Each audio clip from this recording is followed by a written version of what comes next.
Tag team strikes, we connect through the pain. Rolling 2 dice in the echoes of rain. Hope in my chest, fear in my hand. Armor all cracked, but we taking a stand. Stress building up like the stories we weave.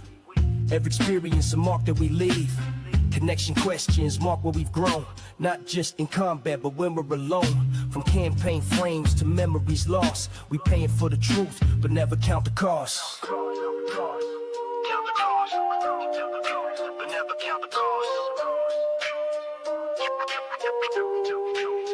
This is Sage Touch.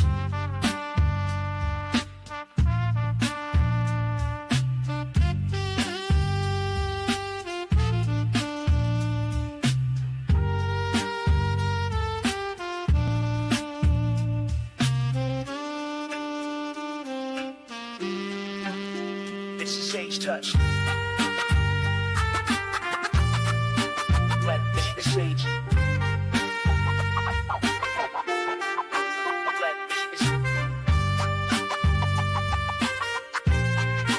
Welcome to the sage. This is Sage Touch.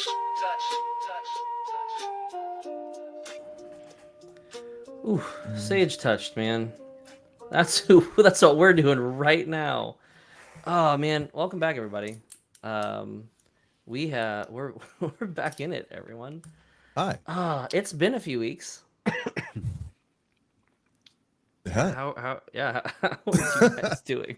I don't know. Like it's been a bit. We're kind of rusty in this, but yeah. There's What been a lot happened of the last few weeks that I don't know. Life just got busy.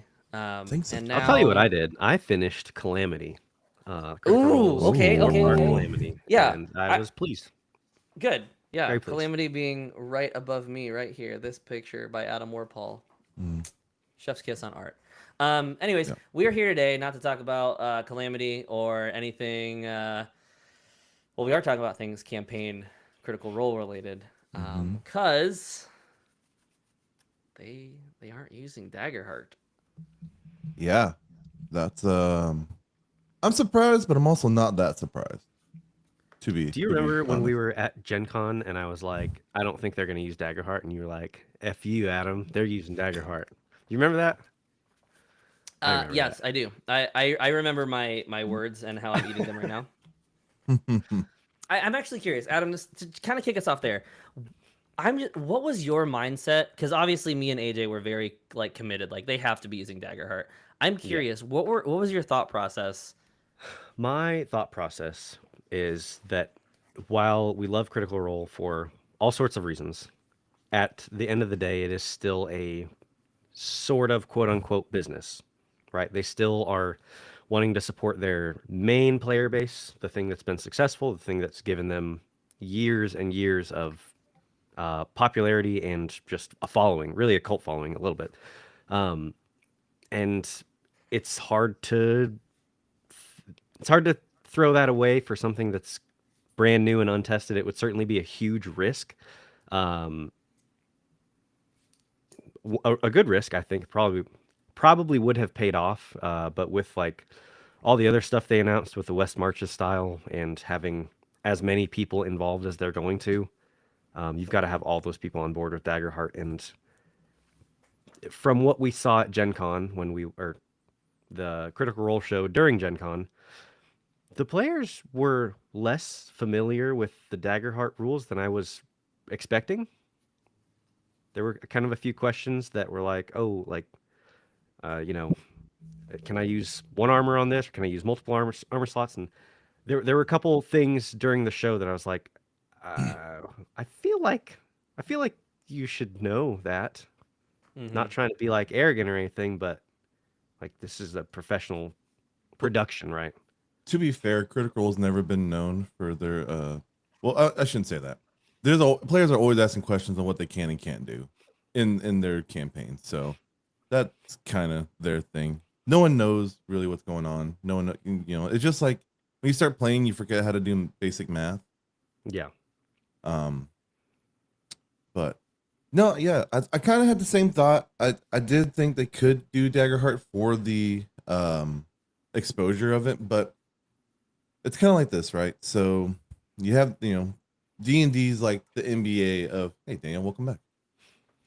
I don't know what that was. Just keep going. D&D's like the NBA of TTRPGs, right? Everyone knows the NBA. Everyone knows like this is the top level gaming, right? Now there's this really cool version of basketball playing that this came out and it's got really good reviews, but why wouldn't you still use what everyone knows? I think I think even closer to like traditional sports. It's probably closer to like the banana ball, right, with softball or with baseball, where True. Yeah. Okay. That's a really good because way. like it's really popular. People are doing it, and they have a massive cult following. But MLB is not swapping anytime soon, right? Yeah. So Yeah, that's actually a really good way to put it. Yeah, and I think it's hard, especially for us having played Daggerheart as much as we have. I know at different levels, at me, then AJ, then Adam, in terms of how much Daggerheart we've played. But it definitely feels though, and I felt the resentment from the community initially, especially with different friends that basically started group messages like, hey, did you hear what happened? Did you hear what happened? Did you hear what happened? It's like, oh, of course I heard what happened. I heard what happened literally within a minute because the notification on YouTube popped up and I watched it immediately.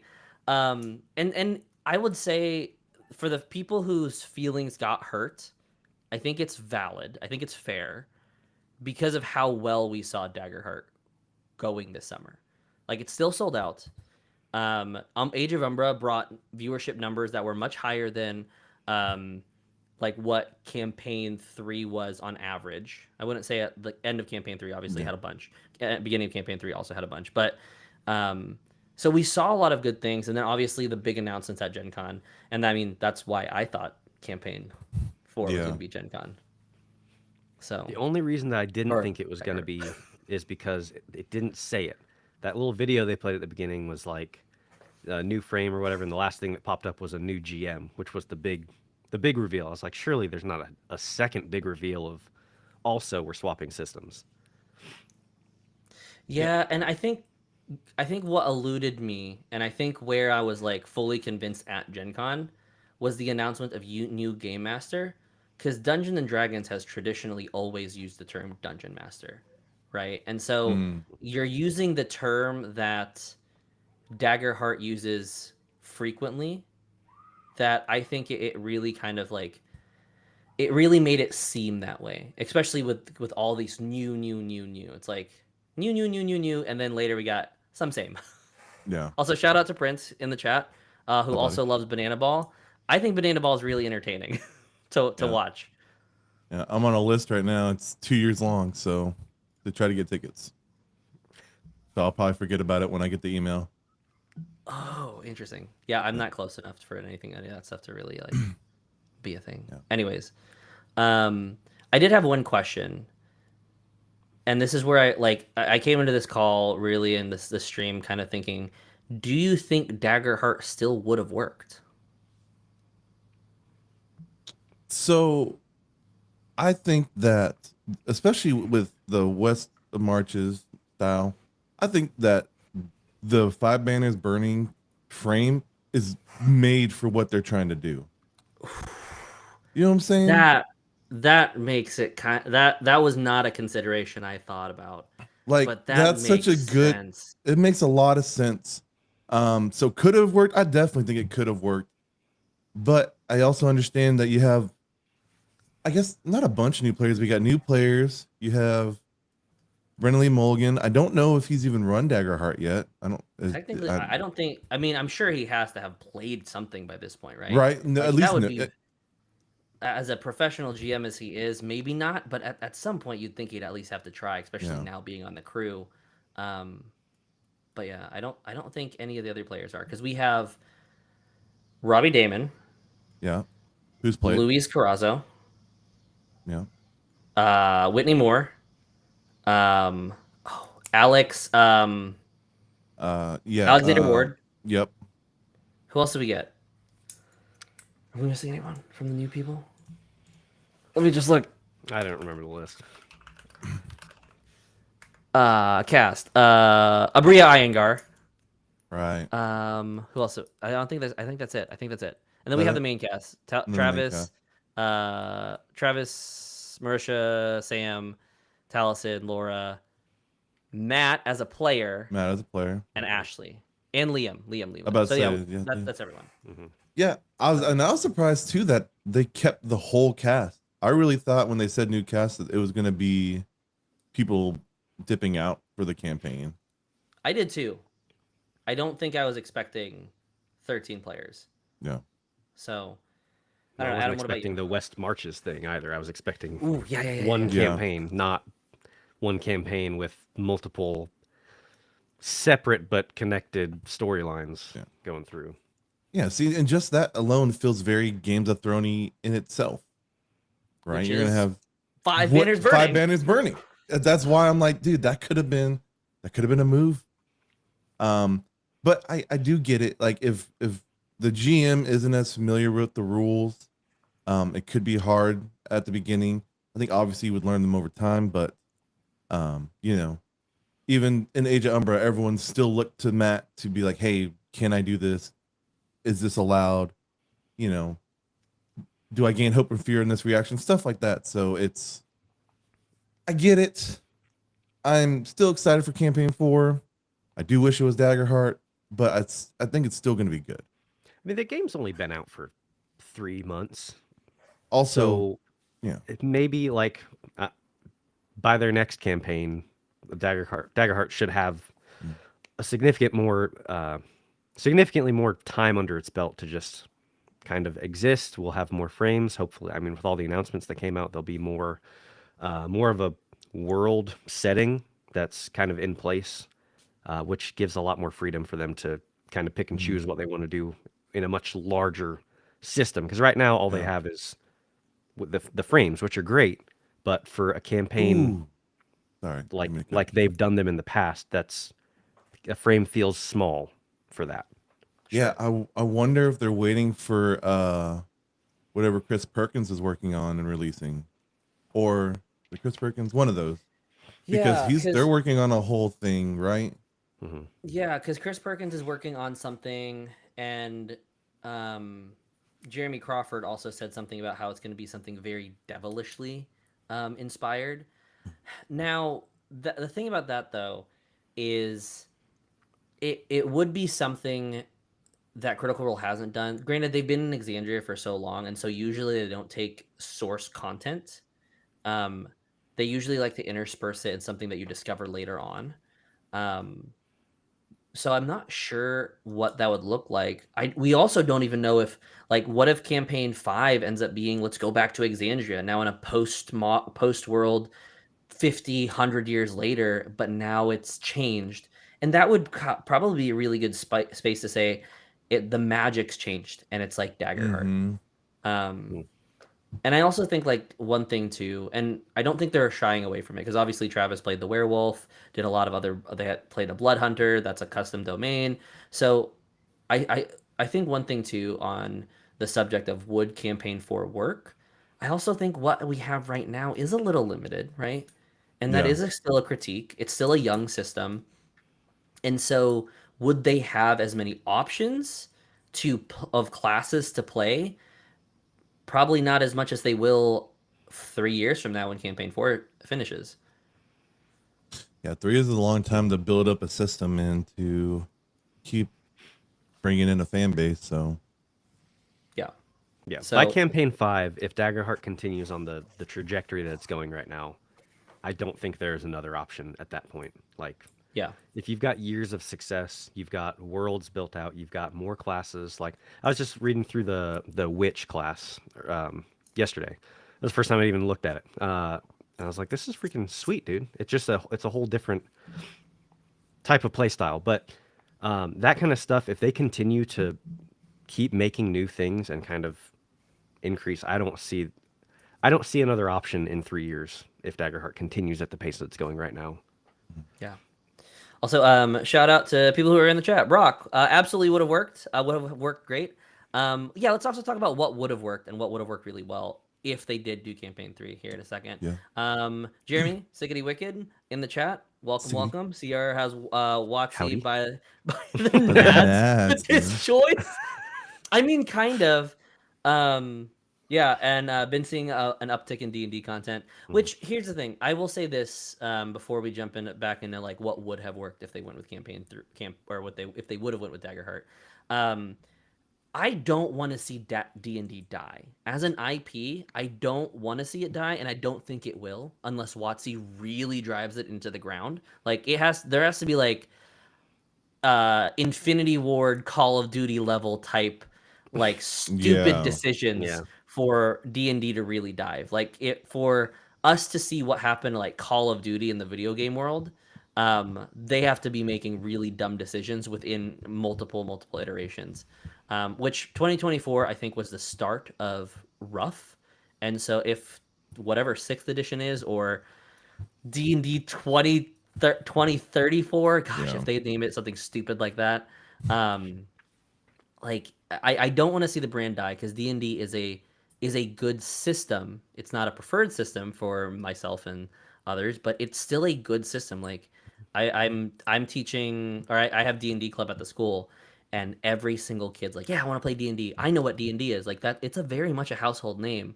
But I do want to see them fix things. Um, so yeah. Yeah. So okay, let's play devil's advocate. Because would campaign 4 have worked? Not devil's advocate. I think campaign 4 would work. I'll sit on.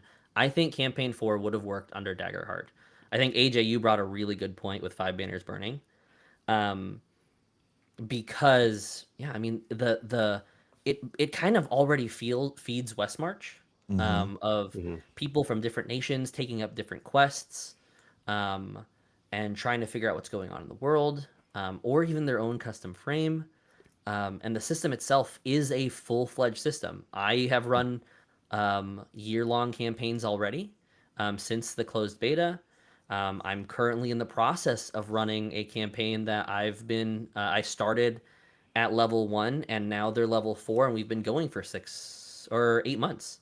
And so like long form campaigns do work in Daggerheart just as well as they did with D&D. So I'm curious, what do you think would have if Daggerheart was campaign 4 and we're having the new conversation of like, oh man, people are worried if this is going to work in a West Marches style. I'm curious to see any other thoughts on that. I mean, why not? Because I think at the end of the day, Yep. TTRPGs are just mechanics to tell a story in a certain way. So the story could, you could take the exact same story that they're gonna do with Dungeons and Dragons, and just use Daggerheart mechanics to it, right? Mm-hmm. I don't think it changes the story behind the whole thing. It doesn't change the narrative. It Sure. just changes Yeah. how you roll the dice. And so, yeah, I think it could have worked in Daggerheart. Surely, like that. I think it just being a new game and people and them not knowing the mechanics as well as D&D, which is something they've done for 12 years now.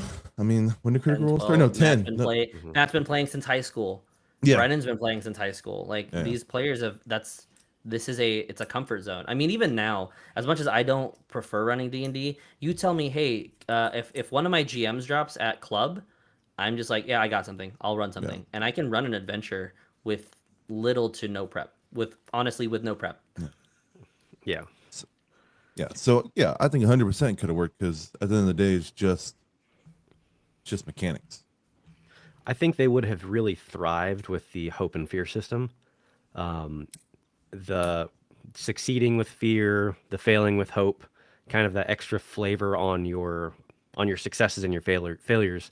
I would have really liked to see like how Brennan kind of flavored that and shaped that, and even how the rest of them used that system. But that to me is one of the, I mean, it really is the unique part about Daggerheart is you can succeed, but also there's this tinge to it of fear attached.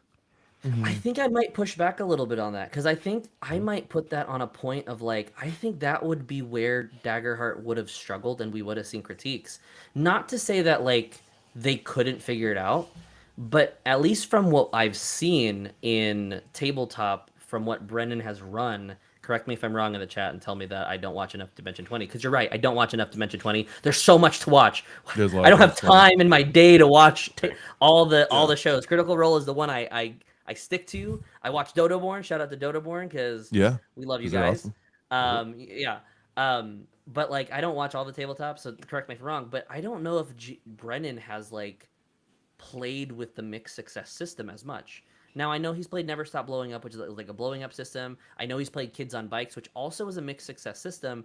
But I see this a lot, and actually I'm going to Mike Underwood, who's the creator of Five Banners Burning. I'm going to his seminar on Saturday, and he sent out a message, and he actually put us all in a group chat on like, hey, what are you interested in learning? What are you interested in learning? And a lot of the other GMs that are going to the seminar have basically said like, I don't really quite understand what to do when they succeed with hope, or when they fail with hope or succeed with fear.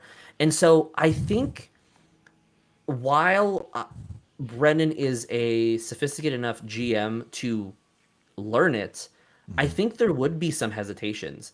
And because a lot of the times some people have this idea that every time you make a failure or a failure with hope, you have to like narrate what that hope looks like. Sometimes it can just be they take the hope. That's the benefit. Or and sometimes with the failure or success with fear, sometimes GM getting fear and taking their turn is all the consequence you need. You don't have to have a consequence every single time.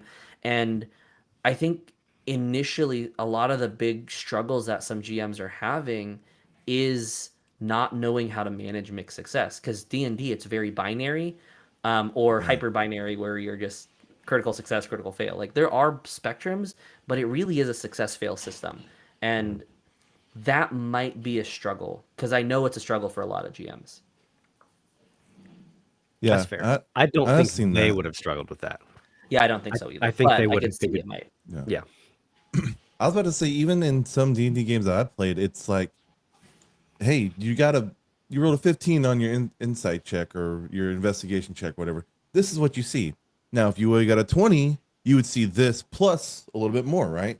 So I think some GMs do that almost inherently, right? So who's to say a success with fear is just like, hey, you see an immediate threat. You don't see the extra goodie behind the back door or whatever, but you accomplished the goal. Something like that. But I also agree with you that you don't have to take the hope and fear immediately, right? Like it didn't have to be an immediate action when you roll with hope or fear. Or immediate consequence. Like it didn't have to happen immediately, whatever. You know what I'm trying to say. Just the GM I do. having I don't know if fear- everybody else in the chat Sorry. knows what you're saying. Hey, I'm translating dumb. AJ for Yeah, you thank all. you. I'm dumb sometimes. So, but just the GM getting a resource, it just is there to build a narrative later on to do something different. So, yeah. I want to bring up a point, and someone says Brock said level 1 Daggerheart feels much more stout, and characters aren't easily unalived. 100%. 100%. I agree, unless you're Matt Mercer in Age of Umbra. Oh, because if you're Matt Mercer in Age of Umbra, your characters are not safe, and just as easily they will go down. Yeah. I almost wonder if that's the case. Like, is Daggerheart encounters a little more like tough at level 1 than they make D&D encounters? Because what? I mean, level 1 D&D encounter is what? Hey, go kill 3 wolves and come back and get your gold, right? Mm-hmm. Well, I think the one thing so if we're actually translating mechanics from D&D to Daggerheart, in D&D, a goblin has, on average, depending on what die you roll, is going to be like 1d6 plus 2 or something like that, right? Mm-hmm. And so a goblin, you can 1 hit, you can also 2 hit, and you on a very rare chance, you 3 hit the goblin. Same thing with a player. If a player has like a wizard has 8 health, you could get 1 shot, you could get 2 shot, and very rarely you get 3 shot. And so it's like the goblin is just as strong as the level 1 character. You throw a Thistlefolk ambusher at a wizard in Daggerheart, that Thistlefolk ambusher is not taking out down that wizard. It's not. It's not going to happen. It's not even a question if it's going to happen, just because of the way that the mechanic is set. the Thistlefolk Ambusher has a total of 3 health, and then the Wizard has a total of 5, maybe 6 health, depending on what they picked. Yeah. And so the Wizard is at worst going to be 2-shot, at best going to take 4 hits from the Ambusher. So it is and this is going from Lost Mines of Phandelver starter set to Sablewood Messengers, and like those are the introductory adventures going 1 for 1. You are tankier in Daggerheart. Yeah, that's for sure. Yep. So cool. I'm curious, and drop your questions in the chat because we do want to like answer like what your thoughts are, where you're currently sitting. I have my other thought that I'm thinking about is, do you think, how do I put this? I need to phrase this because I don't think I even understand what my question is. Do you think Age of Umbra 2 is going to have same or similar viewership as Campaign 4? Because they're kind of competing. Yes and no. Like, I'll throw the pros and cons right now because I've thought about this for a second. Age of Umbra 2 is going to have main cast. You have the Matt Mercer and the main cast of Critical Role at the table. Tried and true method, new system. Campaign 3 or Campaign 4, 13 players, new style of game, new game master, still has the cast split up into 3 different groups, familiar system that we all know.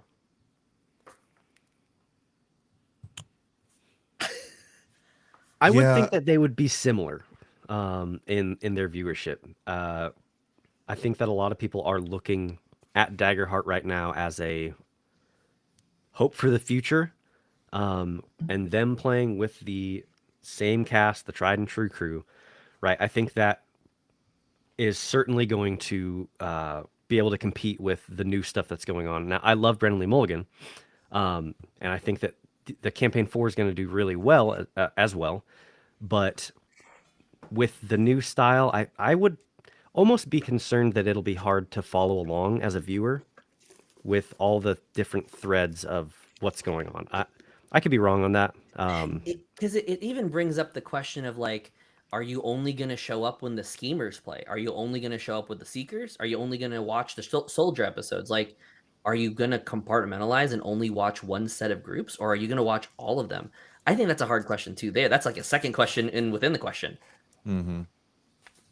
Yeah, I don't think. I think that just for the sake of D&D, that it's probably gonna be fine. I'd probably venture to say that Age of Umbra 2 is probably gonna have a little bit less.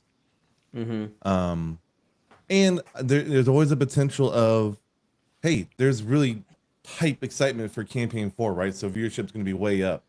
Who knows when Age of Umbra 2 comes out? That in the middle of the campaign, is it gonna level out and come down a little bit? And then is Age of Umbra the way to spike viewership back up for everything? So it's tough because it's D&D, right? It's still D&D, and it's still the big brother to all tabletop RPGs. So I don't think like the viewership's gonna dip when Age of Umbra comes out. So where I'm at in my current thought process is I think Campaign 4 will be watched more if it's Thursday night, which we already know October 2nd is Thursday night. That's going to be probably the time slot. I think Age of Umbra 2 will probably have some struggles because it's on a different time slot. People don't have that baked into their schedule anymore, right? But I think Age of Umbra 2 will have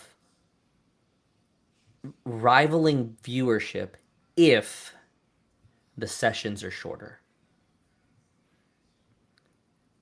If Daggerheart sessions of Age of Umbra is sitting at that 2.5 to 3 hour mark, while Campaign 4 is still pushing 3.5 to 4 hours, I think you're going to have some pretty rivaling competition, because that hour does make a difference. For us West Coast, it starts at 10 o'clock is what is their usual start time, or East Coast. Like campaign 4 on Thursday night starts at 8 o'clock, and I will not watch the whole rest of the episode because that's 2 a.m. when it finishes, and so I've always caught reruns. But if Daggerheart starts at a different time that's more reasonable, I might watch it. I mean, I'm gonna try to watch both, but like time is a big thing, and that's where I'm at with it. Yeah, So- I agree. Yeah, Which they've already done that's a that. fair If you're a podcast listener, they've already done that. They're already splitting all the episodes in half. Yeah, the abridged series has been very helpful for a lot of people catching up. Because then I think their plan is as soon as they finish campaign 3, I think they're gonna start campaign 4. But I think they've said that they were originally gonna abridge campaign 2, and abridge Mighty 9. But maybe that changes. So, yeah. All right. Let's see any of these comments. Jeremy, no, I don't think it will have overall compared to campaign 4. I love Daggerheart and still haven't finished Age of Umbra season 1. That's also fair. I mean, the summer happened and like it's I mean, it's a new story. I will say I got sucked into Age of Umbra's characters way faster than I did campaign 3. That also was a personal nitpick for me. Like I love the story of campaign 3, but I really struggled with like figuring out like who the characters are, and trying to like understand them. But yeah, every day, and my wife is watching multiple videos at the same time at 1.5 speed. Yeah, I mean, time is a big thing. If Daggerheart is shorter, I suspect we're gonna get a lot more viewership, and I feel pretty good on that hill. So yeah, I think it comes down to now. Okay, let's ask this question, and this is obviously because we're all marketing experts and we've been we know everything. Do you think it's the right choice To do what? to do campaign 4 this way? Like, do you think West Marches? I'm gonna go first and say that Brendan Lee Mulligan was the right choice, but West Marches. 13 players. Do you think all of this, all the decisions that they made, not going with Daggerheart, do you ultimately feel like this is a good choice for Critical Role? And then I'll even go so far as like, do you think this actually hurts Darrington Press? I don't know. I'm throwing these out. I'm just throwing controversy questions. It's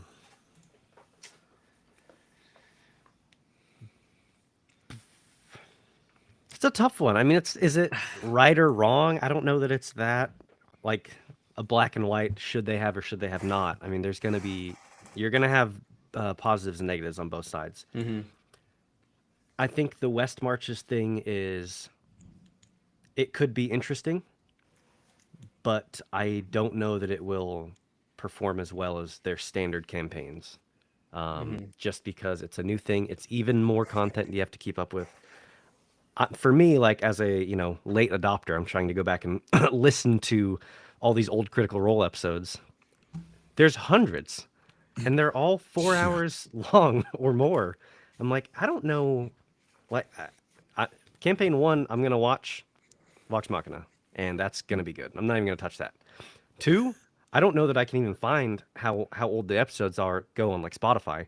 Campaign 3, I don't remember how many it was. I think it was like 200 something. All 4 hours long. I don't know.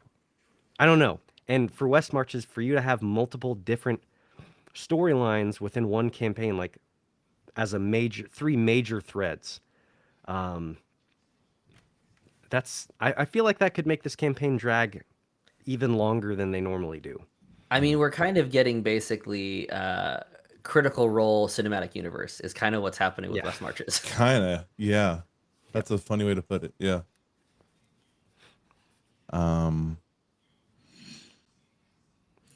Which I think is interesting. I think I don't think I put that into words until just now, but it's kind of like we're gonna see these teams just like we did with Infinity War, where one team's in space, the other team is the Guardians of the Galaxy, and then the other team is Earth, right? And like there's 3 different conflicts, but now there's just one Thanos. Like I think it's interesting.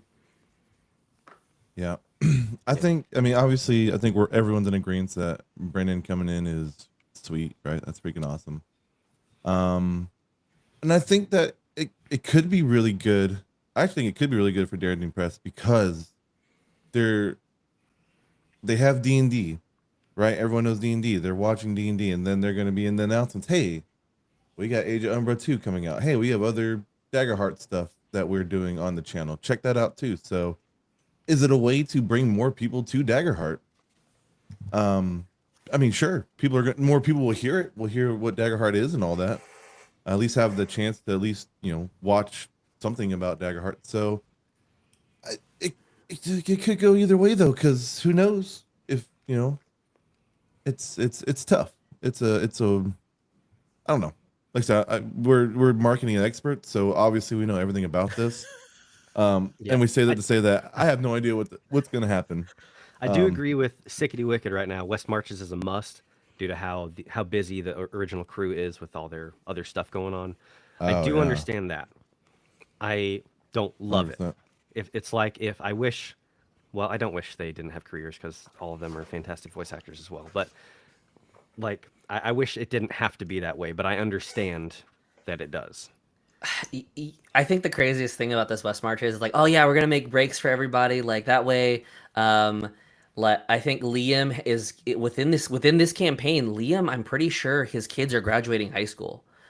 Sam, his kids are moving up to high school, if I understand their ages correctly, from what I just understand. I know Liam's a very private person, so I don't know much. All I know is that at one point, I know Liam's kids are older than Sam's kids based on All Work, All Play from their podcast that they did a few years ago.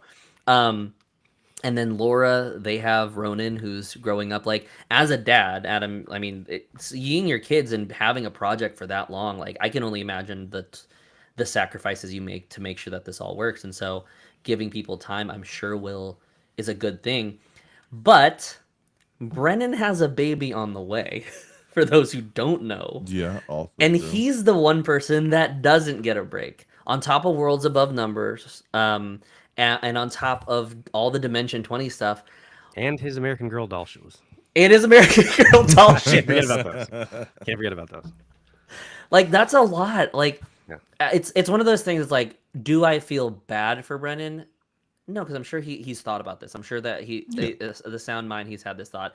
And he also talks about how he has an amazing producer and assistant that basically keeps himself straight. So I know that there's someone working with him that does all this for him already. But it is one of those things that I think is really interesting. It's like, this is definitely going to give them that break.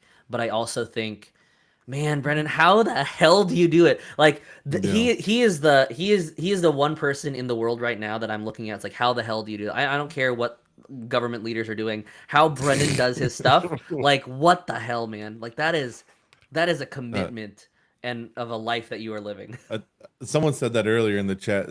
They said Brennan is a machine. I can't comprehend how much he can create or how he can create all the time. And it's like, yeah. Oh yeah, and Jeremy just Same. followed up with that, fueled by the power of almonds. So yeah, probably. Yeah. Maybe that's the cure. Maybe we all just need to eat almonds more. Yeah, I don't know. It's nuts, man. It's Nice. I'm also curious. I'm curious about what happened to Dimension 20. I think it'll still keep going. I mean, they'll have a lot of stuff. Who knows? Now Matt's contracted with Dimension 20 to run a campaign for them. I mean, he's done it before, so. Yeah. I will say this. Critical Role Campaign 4 choosing to go with D&D does do one thing for basically everyone else. It opens a door for any other Let's Play to start doing Daggerheart. Like, there is a window right now for any Let's Play that really wants to, like, try to get their name out there for Daggerheart and wants to back the system, because a lot of people just want to see Daggerheart. Yeah. And so with that, you're going to have a lot of people who are going to try to look for Daggerheart content. So it really is the time and space for a Let's Play to start, regardless of how small. I mean, we look back at Critical Role Campaign 1 back when they started, and good God, I cannot listen to the audio. Like, as someone who runs sound for a living, that audio is rough. And the reality is, people will watch something that matters to them. And so it does not matter, like, how difficult it is. Now, the barrier is much harder. The barrier to entry is a lot higher than it used to be. There was much less shows back then. but it is the time for content creators. And if you're watching this right now and you're listening to this part, all 41 minutes, if you're watching this in the VOD, thanks you for staying for 45 minutes because, also, I hope that your drive was great because you're probably listening on a commute. But it is the time for you to find a new content. Like find someone who's doing 1 hour or 2 hour long campaigns that fits to your work commute. So it is a wide open door. Yep. Somebody should start doing some actual plays. Oh man, it's like who could it be? Wow. who's going to be that's a good starting those idea. actual plays? I have no Do idea. we just want to announce what we're doing later this year? Sure. Yeah. Sure. Might as well. Yeah, might as well. We're already here. Okay, Speaking so later of this actual plays, guys. we are going to be starting. We're looking and thinking about what it looks like for an in-house actual play. But if you are interested and you want to see us do an actual play, I do want to hear it. Let us know in the comments. Let us know in the chat. Let us know if you want to see us play Daggerheart because we play a lot of Daggerheart off camera. But we are going to be bringing some things on camera later this year.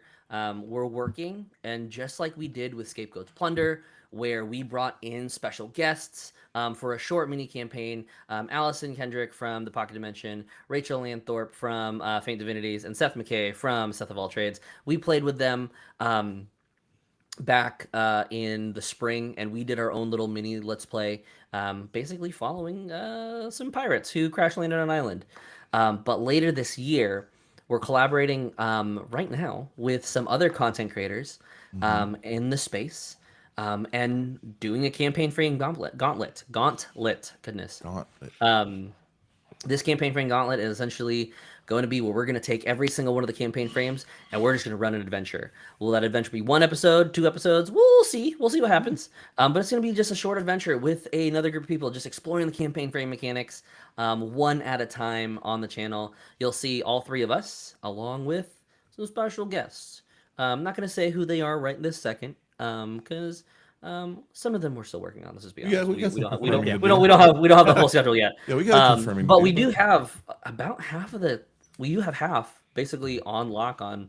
Yeah, let's do it. We have 2 dates set already for recording, and so that's coming up for our channel. And yeah, so other than that, unless there's anything in the chat or anything you guys can think of in regards to campaign 4 controversy. Because there's a bunch, and as soon as we get off this call, I know that we're going to think about something. But there is. Okay, yeah. Go for it. Go. So just one thing. Okay. I feel like Daggerheart came out of the what's the thing that Hasbro did that basically said, hey, you can't make content. OGL? Yeah, the OGL. Yeah. So I feel like here's maybe a misunderstanding, but it's like the OGL came out. Critical Role and Dare to Press said, hey, you know what? Fine. They went Thanos. I'm just going to do it myself, right? And they made their whole game. And they did all this. They promoted it. It did really well. And then now they're going back to D&D. So, I mean, they're not going back. Maybe I just don't fully understand. Like I said, I'm not the brightest guy. So maybe I don't fully understand what the pool to keep going with D&D aside from its market with the OGL going, or what yeah.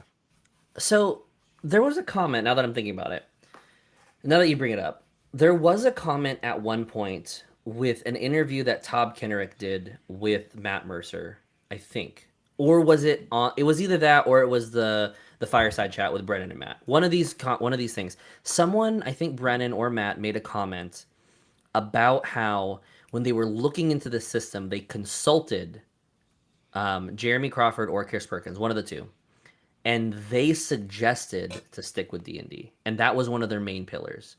And so now let me get on my research and what I've been basically looking into. When I look at the logistics, and this is coming from the more project manager side of things for me, when you look at the campaign logistics, as even before campaign 3 ended, we knew that they were thinking about campaign 4. Yeah. This thought process was much in the works even before Daggerheart was even announced. Jeremy Crawford and Chris Perkins came onto the scene before campaign or before Daggerheart launched. When we look at it from that perspective, we have to get the sense that these decisions, these contracts, contacting Whitney Moore, contacting Alexander Ward, contacting Bria, and making all these contracts of like, who do we sign? Who can we get to commit to this multi-year long recording, just like they would do in casting for like a movie or a TV show. These had to be things that they were thinking about before Daggerheart was seen as popular. And so do I think that they could have done a switch last minute and been like, yeah, Daggerheart's doing so well, we can take this and cruise it all the way and fly to the moon? Maybe. But we also have to think about one of the consultants who they recently acquired at that time must have said, it's like, this is a risky move for you to go with a new system. But 2024 has been out, and it's been out for some time. And so if that thought of risk aversion from a logistics and from a logistics standpoint, I could imagine that when these players signed on, they signed on for a playing in a system that said specifically Dungeons and Dragons 2024. Like, there's a reason they said 2024, not 2014, because like these are people who are signing their next couple years to this craft. And so from a logistical standpoint, I think it was always, and this is where it goes back to the thumbnail. I mean, it was always campaign 4, or it was always Daggerheart for campaign 4. D&D. Looking at the signs now, D&D. Sorry, Yeah. D&D for campaign 4. Surprise everyone, bait and switch. But also they can't now, like with the lashback, go back and it's like, yeah, we're just gonna switch, because then you're gonna lose all the D&D Yeah, there's fans. no way. Yeah, it's like it's already announced, and so I think it makes sense. I am not as annoyed and I guess butthurt as I was initially, because the reality is I had feelings and my feelings were hurt. I wanted them to do Daggerheart. I had a coworker, and who knows if my coworker is watching, because sometimes he watches the stream, who literally said, "I told you," as I'm watching the show or as I'm watching it live at lunch. And I'm like, I just have to shut up right now. Like, Right. I can react and be a little annoyed, but I can't say anything. And so it was always this choice. Also, side note before someone else says something, because I'm gonna lose my mind. If Jeremy Crawford and Chris Perkins create D&D content under the umbrella of Critical Role, is that homebrew? Or is that official? Because they created 5th edition. That's too much. That blew my mind. Yeah, I don't know. That hurt my brain a little bit. I have no idea. But that's, yeah. I also didn't think about that. I didn't think about how much time and effort they put into campaign 4, right? They've been playing campaign 4 for years before, probably halfway through campaign 3, So to do a last minute massive switch like that probably is a lot easier said than done. So yeah. But campaign 5 though. Campaign 5 better be Daggerheart. Confirmed. That's all Daggerheart I'm confirmed. Hey, you heard it here first. Campaign 5. We've already made the decision. I want you guys to come back to this video when campaign 5 is announced, when Daggerheart, and they say it's Daggerheart, and you say, I was there when they first announced it. Were they gonna have like 3 years later, the thumbnail's just gonna be us like sad? It's like we were wrong. It's just like, oh, we we're so wrong. It's like they went with Pathfinder 2nd edition. I don't know what happened in the past 3 years. Oh shoot. Anyways, I think we can end the stream on that note. If you're watching in the post, definitely drop down in the comments what your thoughts were. Obviously mixed thoughts at some point. I think we're all coming to terms, and I'll say this. I don't know about you two, but I am excited for campaign 4. I'm excited for all their stuff. And I have no bad blood towards Critical Role, as if I did anyway. But I am like, I'm overall still gonna enjoy the content. So yeah, I'm super excited. My favorite Critical Role moments have been with Brennan as the GM. So for him to be the GM for this long. Ooh, okay. Closing thought. Last closing thought. Okay. What do you what character or what class do you think? Pick one cast member and pick the class that you think they're gonna play. Ooh. See what we get right. See if we get something right. This is gonna be like a shot in the dark, super heavy bet. I want Travis to play a cleric, just because I don't. Has he done that before? He played a Seraph. He played a Seraph in Age of Umbra. Okay, that kind of counts. Never mind. I scratch that from the record. Not Travis and not cleric. Not Travis, not cleric. Here's what I think. Actually, speaking of Travis, I think Travis is gonna play a wizard. He played a wizard in Menagerie. He did play a wizard in Menagerie, and I think because I remember him saying when he first started with Grog, saying, "I'm never playing anyone with spells." Then he played a warlock who only had 2 spells. So then he played a blood hunter, which is played a blood hunter who's spells, but a little bit of spells. Maybe wizard's too aggressive. Maybe let's say druid. Let's go druid. How about that? Travis shapeshifting. Travis shapeshifting druid. So he's playing this werewolf and spellcaster at the same time. That's gonna be my guess.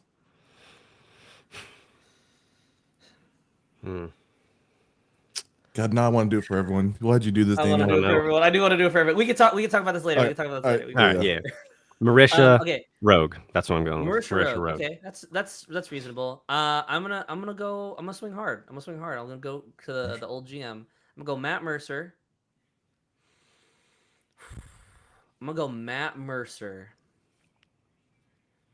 Playing a completely new class. Ooh. I know this might be a caveat, but I think Matt Mercer is going to look at the repertoire and be like, and just have this conversation with Chris Perkins and Jeremy Crawford to create something, and with Brennan to create something that he's always been wanting to play, but has not been able to because the mechanics didn't fit, and so he's gonna come in with something swinging. You think he's either that or he's gonna go bard?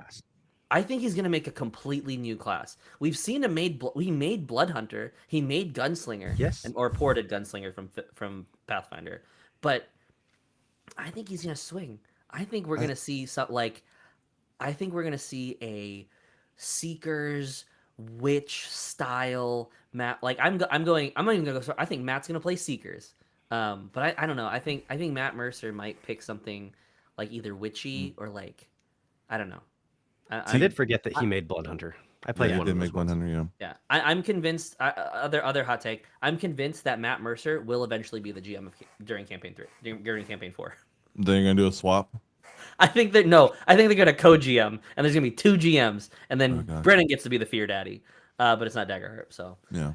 I think Matt playing a wizard would be freaking sick. Also, like a high level wizard, Matt, like that would just be the things that would happen.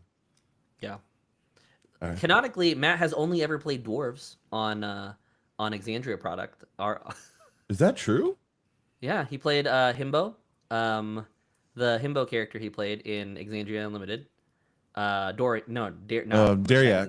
Dariax, and then he played the Allhammer.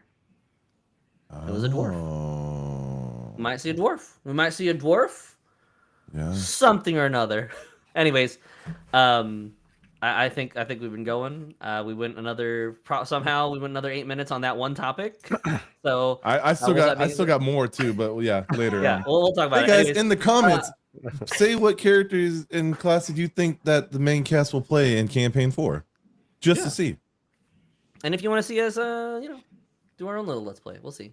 Yeah, we get enough likes in the comments. If this video hits 10,000 views, we're gonna run a campaign. Yeah, we're gonna play a campaign, and you can pick our characters. No. That's great. You can pick my character. I'll let you. Hey, I'll say it out there right now. If we get 10,000 likes, the community can pick my character, and I'll play it. All Done. Right. Anyways, we'll see you guys. Drop in the Sage Touched intro as we always do in the live. See y'all. See ya. Welcome to the Sage Touched podcast. Welcome to the Sage.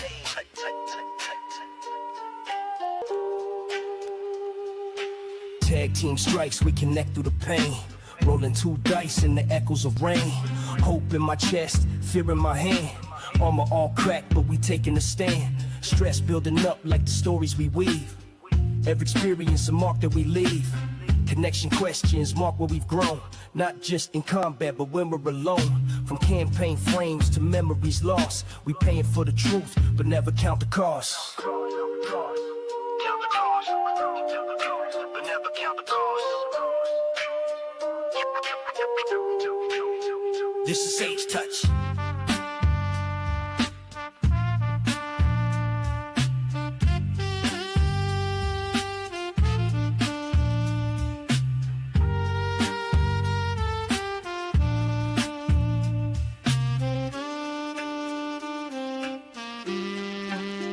This is Sage Touch. Let the sage.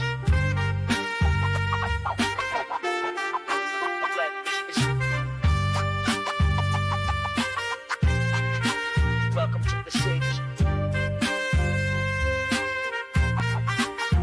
This is Sage Touch.